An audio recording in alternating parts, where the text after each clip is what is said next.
Ahoj, ahoj, ja vás zdravím pri ďalšom videu. Tentokrát sa opäť pozrieme do sveta Lega a opäť zavítame na stránky Bricklink. V minulom videu sme si hovorili o 5 setoch, ktoré si viete kúpiť zo série 7. Máte na to ešte 4 dni. A dnes sa pozrieme na sériu 10, preskočíme 8 a 9, pretože na sérii 10 aktuálne prebieha hlasovanie o najsety. Čiže návrhári z celého sveta, ktorí nie sú zamestnancami Lega, sem poslali svoje modely a tie najlepšie sa zúčastňujú teraz tohto hlasovania. Je ich neskutočných 25 stránok, čiže ak si chcete všetky pozrieť, máte čo robiť, lebo na jednej je v podstate takto je to, hej, čiže 3x2, 4, 6, 7, 8, čiže si to vypočítajte. Je toho naozaj dosť.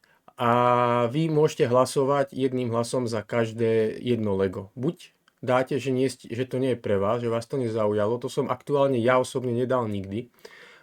Potom môžete dať, že sa vám to páči a potom, že to teda milujete. Toto asi znamená, že by ste si ten set aj kúpili, keby vyjde. Toto, že by ste o ňom zvažovali a toto, že v podstate nechceli by ste ho ani zadarmo, hej. Ale ja som toto nikdy nedal. Ja už som si prešiel všetky, aj som už hlasoval. Nejdem vám ukazovať všetky, to si pozrite sami, len aby ste vedeli, že niečo také proste prebieha. Ale čo môžeme, je pozrieť, že za čo som ja hlasoval. Čiže ukážem vám pár setov, ktoré ma zaujali najviac. Musím povedať, že skoro všetky sety, ktoré tu sú pekné. Ale ja som sa snažil naozaj hlasovať iba za tie, ktoré viem, že by som buď určite kupoval, alebo ktoré proste ma zaujali natoľko, že som chcel podporiť toho ako návrhára. A dal som teda, ak sa mi to páči.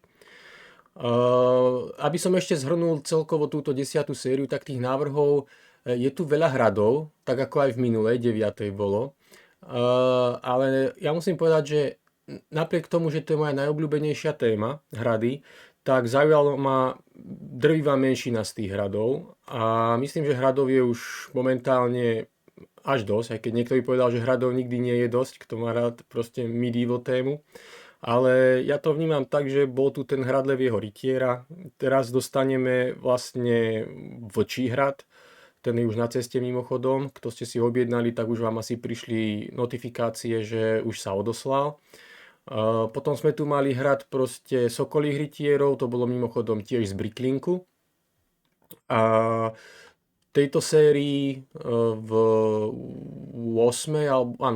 sérii nás čaká tento Púštny hrad, čiže podľa mňa tých hradov je už príliš a dobre, kebyže vznikne nejaký naozaj pekný, tak nepoviem, ale mňa nezaujal osobne žiaden skoro. Niektoré áno, ale skôr z iných dôvodov ako tých, prečo ma hrady väčšinou zaujímu.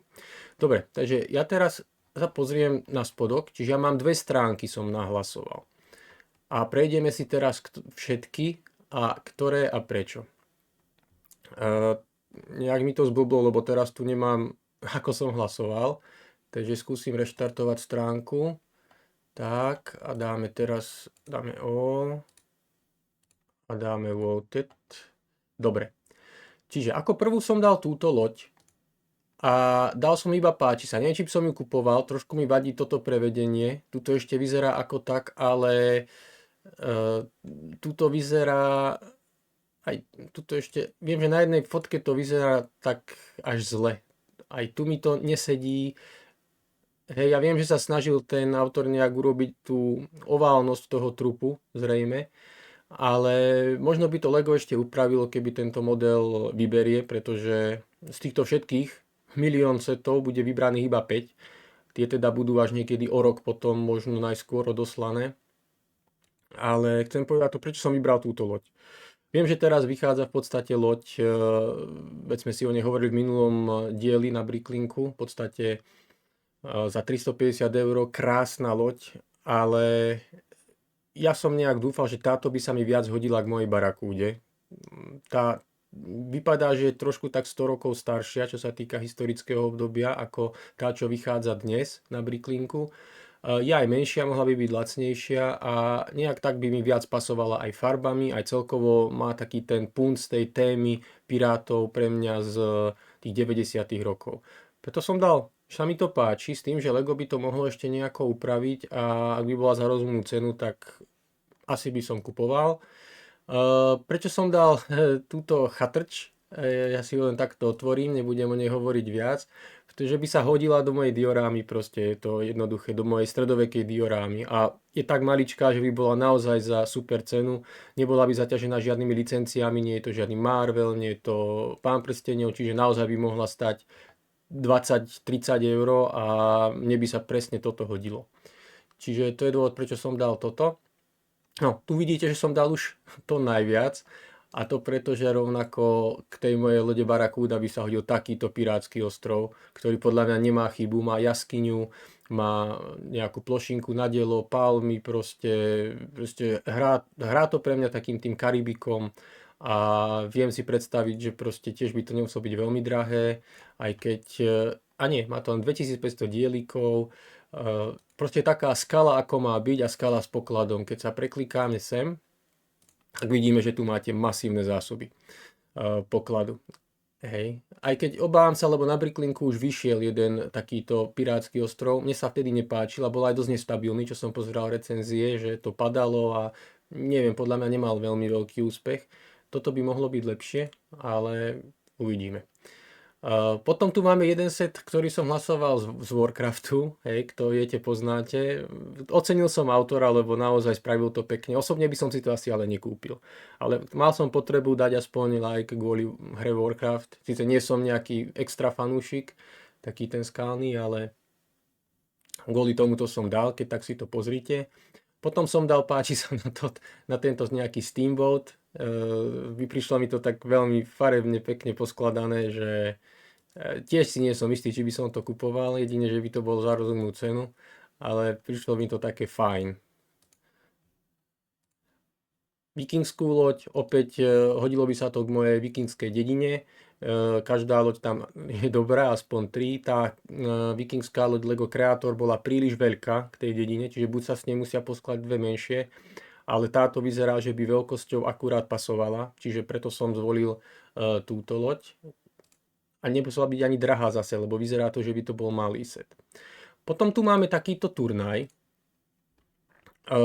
rytiersky. Priznám sa, ako som si pozeral tie jednotlivé návrhy v tejto sérii, tak musím povedať, že týchto turnajov je tam viacero. Neviem prečo, rozmýšľal som nad tým, prečo sa tak vyrojilo s nápadmi na stredoveké turnaje a neviem, či bolo pár dobrých filmov, kde boli rytierské turnaje, že by sa inšpirovali návrhári. Bol film Posledný súboj, Matt Damon tam myslím hrá, dobrý film. Potom, myslím, Posledný kráľ, taký stredoveký dobrý film, tiež tam boli, myslím, turnaje.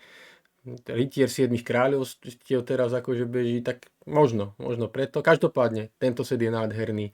Hra farbami, je to všetko pekne poskladané, navrhnuté a tiež si to viem úplne predstaviť do stredovekej diorámy, ak si skladáte stredoveké mestečko. Hej, nejdem to viacej pozerať, pozrite si sami, ak vás to zaujalo. Ideme rýchlo ďalej. Tu som dal opäť, páči sa kvôli tomu, že ma to zaujalo farebne a toto je proste obrázok Lego stavebnice, nad ktorým som sa pousmial tak zvesela, že to prebudilo vo mne niečo detské a je to, neviem, či by som si to kúpil, samozrejme, skôr nie. Možno keby mám akvárium, tak by som zvažoval, že to nejak tam dám, lebo by to bolo super doplnok, ale dal som proste, ocenil som autora aspoň tým. Potom je tu takáto skala. No, dal som len, že sa mi to páči opäť. Nevidím z tohto prístup, hej. Vidím, že sa to skladá, že sú tam prístupy nejak do jednotlivých častí, ale neviem, nakoľko sú prepojené logickými cestami, čo ja veľmi posudzujem, keď si kupujem nejakú stavebnicu. Nemám rád, keď je napríklad hrad, je tam väža a nevedie do nej žiadny rebrík ani nič, že proste tie postavičky musia lietať. Potrebujem tú logickú prestupnosť. Čiže dal som iba, páči sa mi to. Inak ako skala, dobre, vidím, že sú tu títo Sepiová frakcia. Neviem, musel by som vidieť konečný návrh, ale dal som tam aspoň ten like. Dobre. Toto sa mi páčilo veľmi, ako taká stroskotanci a malý ostrov pokladov, čiže to som tiež dal ako OK. Nedalo mi nedať aj steampunk, hej. Úžasná vzducholoď, evokuje to steampunk. Hodila by sa tam tá postavička, minifigúrka steampunková z minulej alebo predminulej série minifigúrok. Opäť zaujalo ma to viac ako ostatné sety, tak tu to isté, čo s vikingskou loďou, hodilo by sa mi to, čiže preto som dal aj toto, ako longship, stredoveká longshipka. Toto, toto som dal za nápad, lebo autor sa vyhral s tým, že v podstate urobil diorámu múru nejakého starého v lese a na jednej strane sú banditi, banditský kemp a na druhej strane v podstate ide nejaký povoz a oni ho idú prepadnúť. A myslím, že sú tu veci, ktorými viete pohybovať a spadne strom, zaterasí cestu, čiže toto by sa mi zase hodilo do mojich forestmenov. Banditov by som možno vymenil za nich a nejak by som to napasoval ako k ním. Ale minimálne za nápad ma to tak oslovilo, že takýto zbojnícky úkryt, super.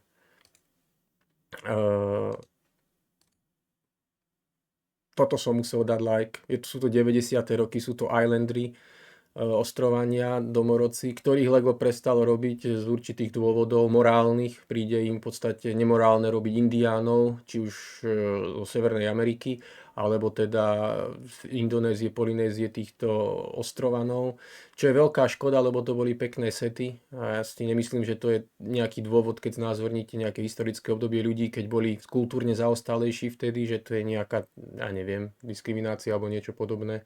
Ale Lego ide touto cestou, čiže už od 90. rokov nevyrába proste tie stereotypy indiáni a títo Islandry. Čiže myslím, že tento set neprejde, ale práve preto som dal like, že proste podľa mňa by ho Lego mohlo spraviť. Hodil by sa k pirátom, hodil by sa k prieskumníkom, čiže škoda. Myslím, že určite tento set neprejde. Potom je tu westernová scéna, také proste, mi to príde také mexické domčeky niekde, alebo v Texase, hej. Nevidel som nič podobné predtým, tak som dal like, lebo nie je to ani škaredé, ale opäť neviem, či by som si tento set kúpil. No, potom, toto je set, ktorý ma osloví úplne najviac z série, a to je proste pevnosť z westernová, hej. Ja sa priznám, samozrejme nie som už generácia, ktorá bola v kine na Vinetua, ale rodičia sú tá generácia a v podstate vždy, keď šiel v televízore Vinetu, tak som to pozeral s nimi a strašne sa mi tam páčila proste presne tento typ pevností drevených. Samozrejme, keď som bol malý, bola v predaji tá pevnosť Legoredo, ak viete, ale bola príliš drahá, aby sme si ju my mohli dovoliť, aby mi za hračku mohli dať po svojej výplaty vtedy. Vtedy bolo Lego veľmi drahé. Ono je aj teraz drahé, ale ten pomer k výplatám je oveľa lepší teraz ako vtedy. Čiže vždy som na ňu pozeral iba z katalógu, čiže ak by vyšla táto pevnosť, tak túto si kúpim určite. Nerozmýšľal by som ani chvíľku, hoci nezbieram western, ale táto pevnosť by musela byť moja.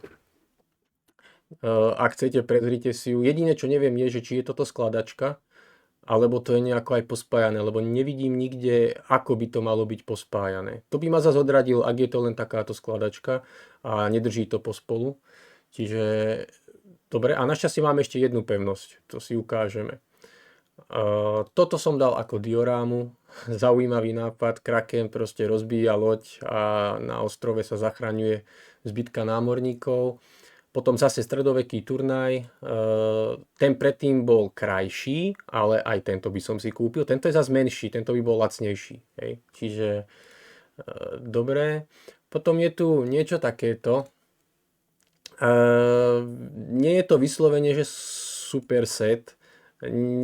Do stredoveku sa mi to nehodí môjho, lebo ja mám skôr raný stredovek, toto je skôr, ja neviem, už taká gotika alebo baroko, neviem, nie som úplne že historik, ale páči sa mi návrat k tejto frakcii, týchto netopierov. tak z toho dôvodu som dal tiež like. A nie som si istý teda, či by som to kupoval, ale proste taký signál pre Lego, že nech vrátia túto frakciu, že je tam záujem.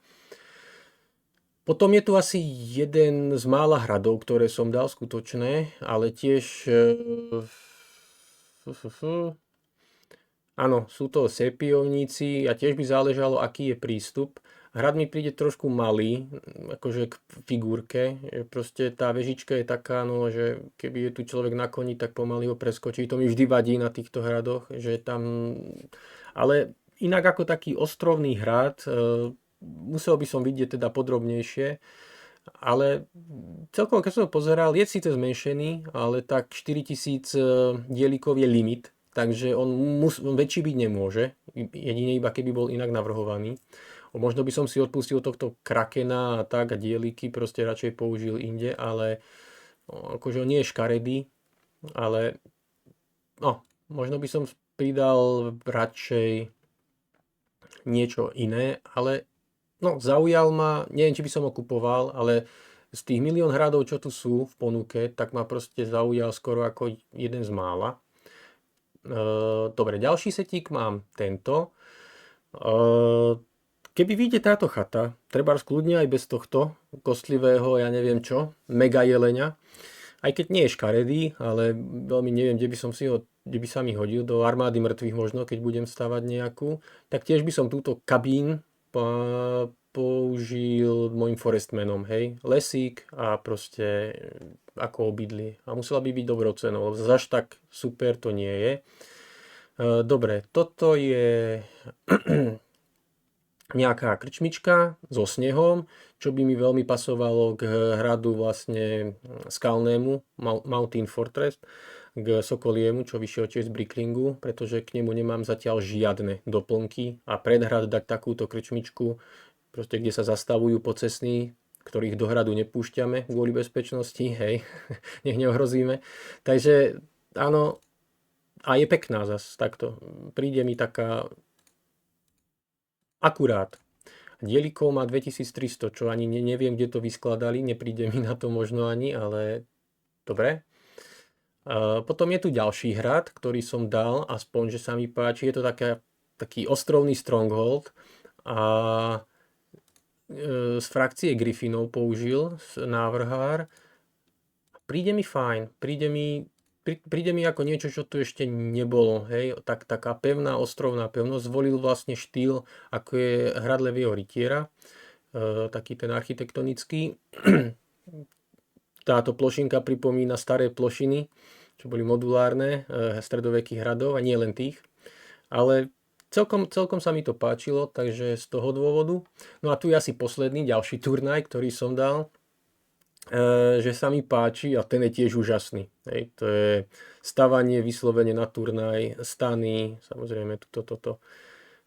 Takže tiež farebný, pekný. Pozrite si, ak vás zaujalo. Ideme na druhú stránku. Tak, dobre. Tak predsa je tu ešte jeden hrad, ktorý som dal, že sa mi páči. Aj atypický. Červené vežičky, robené trošku úplne takým štýlom, ktorý som v Legu ešte nevidel. Čiže takéto šikmé, kryté strechy. Opäť frakcia Griffinov. Keď sa dá sa zložiť, rozložiť, keď sa zloží, tak vyzerá celkom tak akože dobre. Pekný drak, figurky. Viem si predstaviť, že by to fungovalo. Samozrejme interiér bohatý. Aj keď áno, hradov nemám ich dosť, mám asi 2 oficiálne hrady, ale neviem, ako dal som, páči sa mi to, lebo vyhral sa s tým autor, ale či by som ho kupoval, určite by bol poriadne drahý, čiže neviem. Ale tak dal som. Tento by bol asi lacnejší, má o 500 dielikov menej, a je to také, opäť, nie som si, či by som ho kupoval, ale páči sa mi proste, že urobili z toho také prostredie, že máte nejakých kladných hrdinov a idete sem, kde sú záporní, že opäť to, čo Lego robilo kedysi, antagonistické frakcie skoro v každom vlastne Lego sete, hej, piráti, vojaci, zlodeji, rytieri a tak ďalej. Je tu pekné toto, proste vedel by som si predstaviť, že by som si z toho spravil niečo pre seba. Tieto figurky sú trošku nešťastné, pretože som nad tým tak rozmýšľal. Vôbec sa sem nehodí toto. Toto je uniforma, ja neviem, z 18. storočia, španielská, podľa mňa, alebo mexická a tak ďalej. Ani tieto montérky sa mi veľmi nehodia do stredoveku, aj keď dobre, boli možno. Táto helma, dobre, tak ak je to táto helma, tak nemal mať lúk. A takéto detaily, tuto kostlivec má bradu, hej, pokiaľ viem, ja neviem, brada, vlasy sa držia na akože mekej tkáni, na koži a tak ďalej. Kostlivci tu už nemajú žiadnu, ale a tak to je najmenej. Oni figurky vždy väčšinou ešte mení Lego oficiálne. Ale inak je to zaujímavé, taká tvrz a tam vládne proste nejaká čarodejnica. Je to prístupné v podstate, myslím logicky, že tu vedú schody, čiže to, čo som vravel, čo mne zvykne vadiť, tu by mi nemuselo. No, musel by som vidieť finálny produkt. Toto je veľmi pekné. Mystický cigánsky vagón, doslova. Nemyslím, že v tomto znení by prešiel, pretože Lego si nedovolí vydať nič, kde použije podľa mňa slovo gypsy. Ono na to si vždy dávajú pozor. Ale je to nádherné podľa mňa. A nebol by to drahý set, má 1700 dielikov, čo inak dosť na to, aký je malý. Je vidno, že tu je strašne veľa maličkých častí, ale je pekný. Aha, asi toto tu ešte veľmi veľa zaberie. Ale je pekný. Ako, mal by som ho len na vystavenie, asi nikde by som ho takto nepoužil veľmi. Ale dobre, potom je tu toto, to je pekné. To je jednoduché a pekné. Toto by bol podľa mňa veľmi žiadaný set, jednak by bol veľmi lacný a je veľmi zaujímavý. Nevidel som v Legu nikdy nič podobné. Stroskotanec na takomto vore. Potom je tu toto, to je také kontroverzné, ale ja by som si toto paradoxne kúpil. Ono sa to volá vlastne pevnosť kostlivca alebo kostlivecká pevnosť. A veľmi sa mi proste páči, keď je takto znázornené niečo, že je to vystavané do nejakého tváru tváre, v tomto prípade kosti, lebky. A páči sa mi to presne ako len nejaká taká rituálna modlitebňa pre zlé sily, že nemusí to byť ani kryté nič, ak sú tam kostlivci a pekne sa s tým vyhral autor, spravil to tu také presne rituálne, aj tieto figurky sú nádherné a mne osobne sa páči aj tento drak. Vyzerá ako naozaj mŕtvý drak klasického zeleného draka z 90. rokov. Takže toto má, možno veľa ľudí by to prehliadlo, ale mňa to zaujalo. Potom tu je antický chrám a Rímania. To som veľa páči, sa mi to, mám rád Rímsku ríšu. Neviem, či by som kupoval. Potom je tu ešte takáto čarodejnícka väža. Tu už dlhšie chcem, nie konkrétne túto, ale čarodejnícku väžu.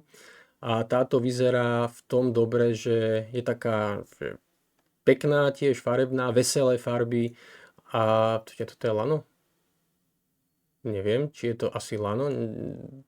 A má prístupy logické, hej. Že autor myslel aj na to, že postavičky sa nevedia proste teleportovať, ale proste má urobený aspoň aký taký náznak rebrík logického prístupu. Viem si predstaviť, že sem dám proste čarodejníka, ktorého mám v Legu a urobím mu tu proste domov. Potom je tu táto krásna loď, tiež myslím Rímska ríša, aj keď áno, tu sú štíty rímske, no nádherná. Tyrénix sa to volá, alebo neviem teraz úplne presne, aby som to nekomolil, ale je pekná. Je na vystavenie niečo, čo tu ešte nebolo, minimálne v oficiálnom Legu. Potom je tu niečo takéto, čo sa mi opäť hodí do stredovekej diorámy, 1400 dielikov, žiadna licencia, mohlo by to byť lacné a bolo by to pekné. Je to malé, čiže by sa to hodilo pomerovo aj k všetkým hradom, ktoré Lego vydalo, čiže super, toto by som asi možno aj kupoval. Tu je druhá pevnosť, o ktorej som hovoril, westernová, je trošku iná, má v sebe zabudované aj murované stavivo, čo robí ju zaujímavým. Mne sa asi páči viac tá prvá, ale táto je tiež veľmi pekná, tiež by som si ju kúpil, keby teda vyjde zrovna táto. Možno trošičku sa mi viac páči tá predtým. Táto je ale asi menšia o niečo, 500 dielikov. hej, ale tiež som musel dať, že sa mi páči. Toto je posledný hrad, ktorý som dal, že akože sa mi páči. Je to opäť frakcia Griffinov, keď vidíme tu aj jedného sepiáka, čiže zase antagonistické tábory sa použili. Mohlo by sa k tomu Lego teda vrátiť. A no, hrad pôsobí tak ako na mňa, že neviem, že dal som ten like, ale neviem, či by som ho kupoval. Musel by som vidieť naozaj konkrétne predstavenie. Neviem, nakoľko sú zase prístupné tie jednotlivé poschodia, alebo či to nie je iba na oko urobené. Čiže to by som musel vidieť. A priznám sa, tie predtým, čo som mal hrady, čo som pred chvíľou ukazoval, ma zaujali viac. Tento som dal, pretože bol taký veľký, robustný, vyzeral ako hrad, nie ako niektoré, ktoré sa len podobajú. Čiže dal som ešte tento. Potom je tu ďalší pirátsky ostrov. Ten som dal opäť, že by som kupoval. To, čo som spomínal pred chvíľkou, páči sa mi, keď je niečo vykreslené takto. A spravili to úžasne. Proste to asi opičia lebka, ale jak evokuje to vo mne vlastne ostrov lebiek King Konga. A je to veľký ostrov roztiahnutý. A máte tu v podstate jaskyňu, čo musí byť, pokiaľ ide o pirátsky ostrov, dielo, palmy, ja neviem, banán, opicu, dokonca viacero opíc. Je to ostrov opíc v podstate. Ono sa to, teraz som si všimol, aj volá. Vlastne ostrov Monkey Skull Island, dobre. A je tu rebrík takýto, ako, neviem ako nazvať, lanový proste, čo je úplne super. Každý, kto videl ako dieťa Indiana Jonesa, tak musí mať dobrý vzťah k týmto rebríkom. Nesmie chýbať v žiadnom dobrodružnom filme. Áno, toto by som si kúpil, zrejme. Toto by som si zrejme kúpil. Ako jeden z mála setov som dal teda toto. A záležilo by zase opäť ako od ceny, ale inak pekne tu majú sedeničko tí piráti, už sú tu nejaký ten čas uviaznutý. Áno, toto by som si kúpil. No a poďme na posledný set, to je takáto loď. Ona na prvý pohľad nie je pekná. Dal som ale like, pretože ona mi práve že pripomenula takým iným štýlom také tie prvé lode, ktoré dokázali plávať ďalej ako len pri pobreží. Čiže také prvé lode 14. storočia, možno alebo 15. 14. mi pripomenuli a dal som za odvahu tomu návrhárovi, že išiel do niečoho iného, tak dal som like. Neviem, či by som si ju kúpil, lebo na vystavenie mi príde, tu by som povedal, až škaredá s tým predkom, ale za odvahu. Dobre, to boli moje sety, ktoré som vlastne dal, že som na ne reagoval nejako v rámci tohto hlasovania.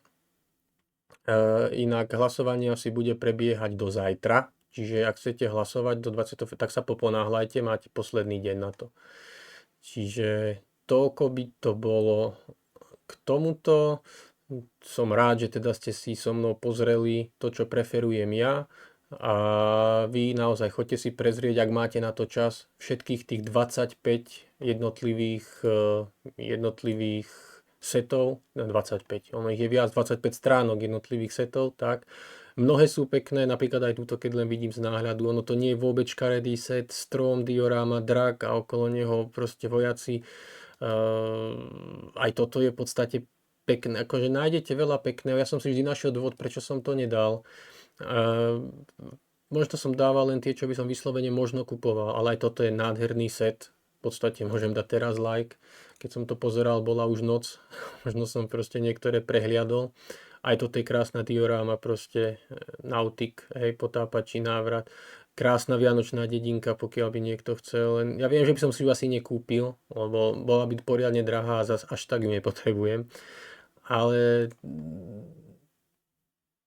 choďte sa pozrieť sami a uvidíte, že proste budete mať z čoho vyberať. A možno práve váš set sa dočká o rok tým, že bude vybratý a budete si ho môcť zakúpiť. Dobre, tak ja ďakujem za pozretie a majte sa.